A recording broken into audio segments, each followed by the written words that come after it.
publisher's introduction to the book The Secret History of the Jesuits by Edmund Paris. There is no other person more qualified to introduce Edmund Paris' book, The Secret History of the Jesuits, than Dr. Alberto Rivera, a former Jesuit priest under the extreme oath and induction, who was trained in the Vatican and briefed on the history of the Jesuits. This information is factual and fully documented, and it should be read by every Bible-believing Christian in the United States and Canada. The Bible says, quote, "My people are destroyed for lack of knowledge," unquote. Hosea chapter 4, verse 6. Dr. Rivera's introduction. The most dangerous of men are those who appear very religious, especially when they are organized and in a position of authority. They have the deepest respect of the people who are ignorant of their ungodly push for power behind the scenes. These religious men who pretend to love God will resort to murder, incite revolution and wars if necessary to help their cause. They are crafty, intelligent, smooth, religious politicians who live in a shadowy world of secrets, intrigue, and phony holiness. This pattern seen in the secret history of the Jesuits, spiritually speaking, can be seen in the scribes, Pharisees, and Sadducees at the time of Jesus Christ. This same evil spirit directed by the Roman emperors to issue the 10 murderous decrees to persecute the early Christian church. The, quote, early fathers, unquote, observed most of the ancient Babylonian system plus Jewish theology and Greek philosophy. They all perverted most of the teachings of Christ and his apostles. They paved the way for the Roman Catholic machine that was to come into existence. Piously, they attacked, perverted, added to, and took away from the Bible. This religious Antichrist spirit working through them is seen again when Ignatius de Loyola created the Jesuits to secretly accomplish two major goals for the Roman Catholic institution. 1, universal political power, and 2, a universal church in fulfillment of the prophecies of Revelation chapters 6, 13, 17, and 18.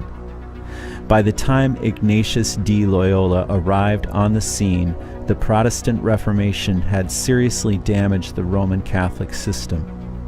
Ignatius de Loyola came to the conclusion that the only way his, quote, church, unquote, could survive was by enforcing the canons and doctrines on the temporal power of the Pope and the Roman Catholic institution. Not by just destroying the physical life of the people alone, as the Dominican priests were doing through the Inquisition, but by infiltration and penetration into every sector of life. Protestantism must be conquered and used for the benefit of the popes. That was Ignatius de Loyola's personal proposal, among others, to Pope Paul III. Jesuits immediately went to work, secretly infiltrating all the Protestant groups, including their families, places of work, hospitals, schools, colleges, etc. Today, the Jesuits have almost completed that mission. The Bible puts the power of a local church into the hands of a godly pastor. But the cunning Jesuits successfully managed over the years to remove that power into the hands of denomination headquarters and have now pushed all the Protestants denominations into the arms of the Vatican. This is exactly what Ignatius de Loyola set out to accomplish: a universal church and the end of Protestantism. As you read the secret history of the Jesuits, you will see there is a parallel between the religious and political sectors. The author, Mr. Paris, reveals the penetration and infiltration of the Jesuits into the governments and nations of the world to manipulate the course of history by setting up dictatorships and weakening democracies such as the United States of America by paving the way for social, political, moral, military, educational, and religious anarchy.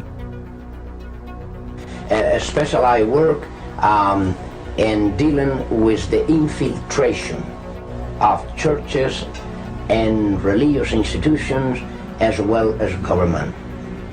That cover a tremendous number of institutions. And the purpose of that infiltration was what for? Well, the purpose is what the Roman Catholic system has all the time as her own purpose, is to infiltrate, to penetrate all the areas of life where the Roman Catholic can have control and access for the coming world government. Simply put, this country and this world benefit from your commitment to Jesuit principles, to being men. As a graduate of another great Jesuit institution, Saviour University, I have great affection for the value and purpose of a Jesuit education. What that means is, in preparation for that world government, the Roman Catholic institution, especially since the establishment of the Jesuit order in 1541, throughout all these 500 years, they've been in preparation and through infiltration and penetration of every level of society in order to take over the world politically and religiously. What a beautiful day the Lord has made.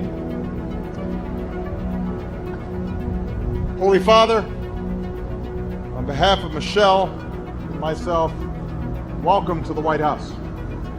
There are two doctrines that define very well these dangerous goal of the Roman Catholic institution. Two doctrines define this very well. One is called the doctrine of the apostolic succession, and that is dealing with the papacy.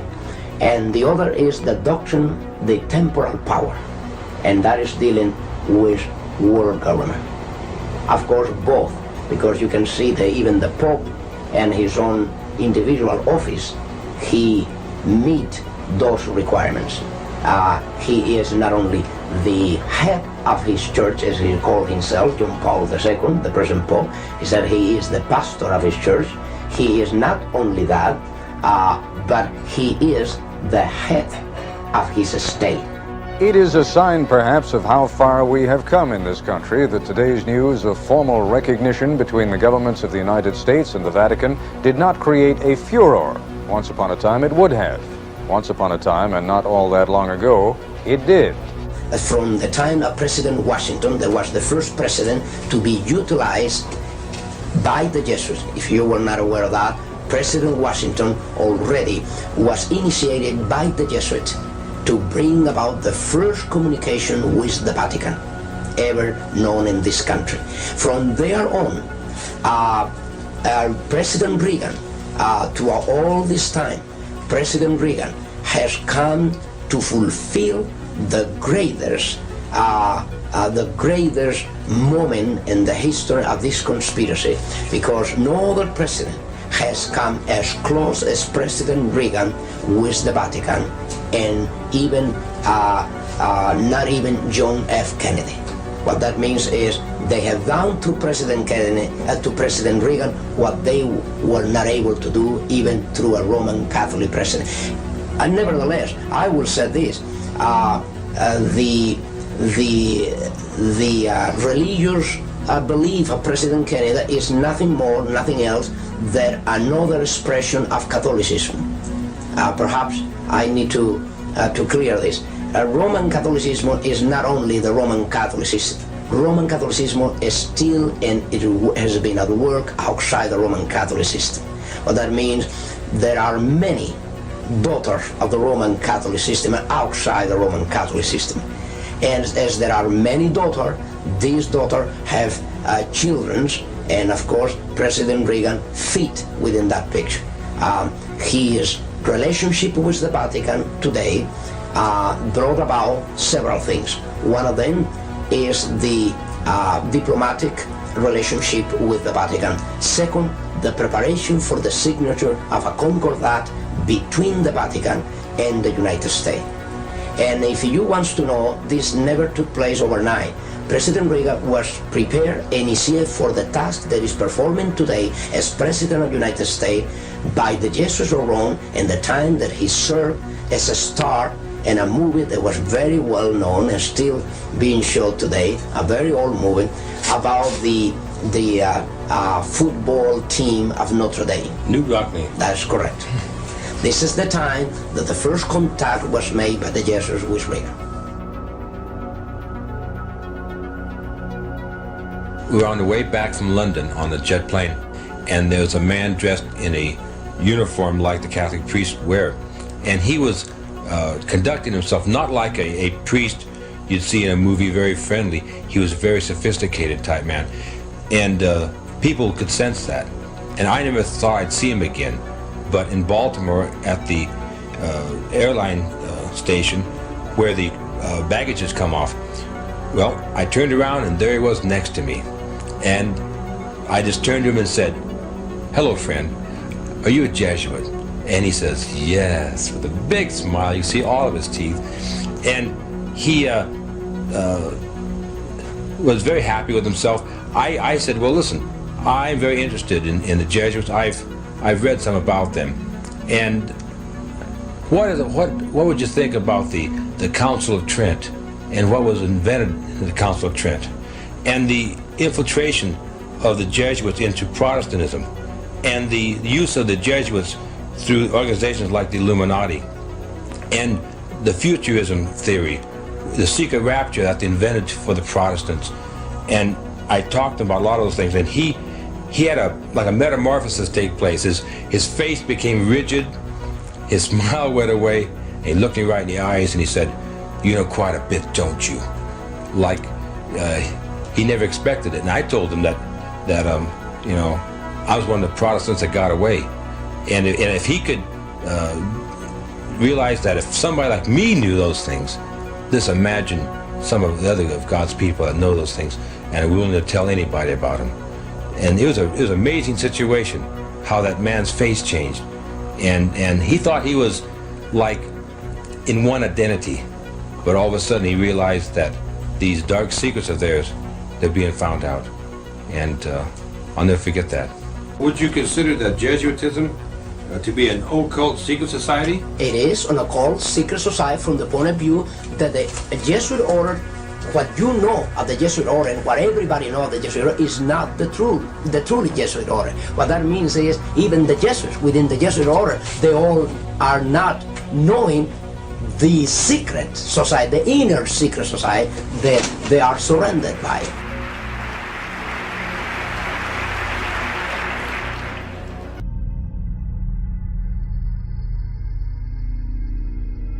And I said, well, what are you guys exactly doing in here? What are you doing in there? And they said, well, we're here with the advance team from the Vatican, and we're here to train the U.S. Senate on what specifically the Pope's climate change agenda is about and educate them as to what we're trying to achieve.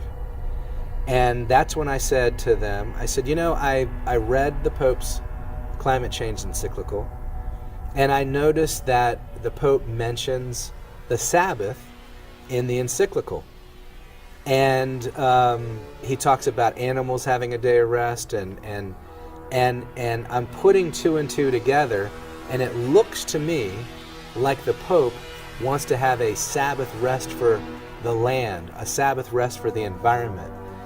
And it seems to me like the Pope wants to have a worldwide Sunday law put in place, and through this green Sabbath, I didn't say green Sabbath, but through this Sabbath rest for the land or for the environment, that the whole world would shut their businesses and factories and everything down one day a week, and thus you'd be able to lower greenhouse emissions.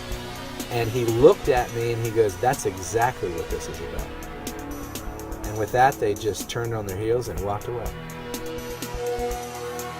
It seems to me like the Pope wants to have a worldwide Sunday law put in place, and through this Green Sabbath, all of us are quite aware of and deeply worried by the disturbing social and political situation of the world today. I tell you what, when you learn the truth, it sobers you up. You take your faith seriously. You take Christ seriously. You take the scriptures seriously. And you take history seriously. You take prophecy seriously.